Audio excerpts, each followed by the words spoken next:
So I'm going to look back myself at some of the events that I thought were most important in 2023. Mainstream media losing its credibility. The mainstream now is the alternative truth media, and the numbers that people like Joe Rogan and Tucker and others are getting make it very clear that the pendulum has swung. The Twitter files and then the liberation of the free speech platform, now called X. And I want to acknowledge the awakening of people like Russell Brand, Glenn Greenwald, Matt Taibbi, Steve Kirsch, and other, liberal socialists who woke up and took responsibility for their awakening and are now doing tremendous things for truth and freedom in the world. The CDC had to admit that the vaccine was not effective in stopping an infection or transmission.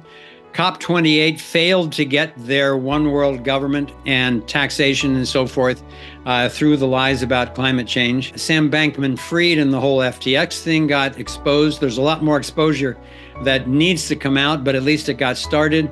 BlackRock has dropped ESG because of backlash from their investors and from the public.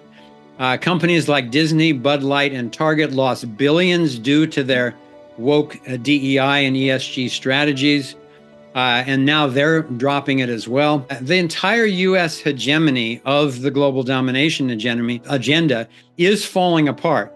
We've lost a tremendous amount of military power, which is actually quite scary, but also economic power and moral authority in the world.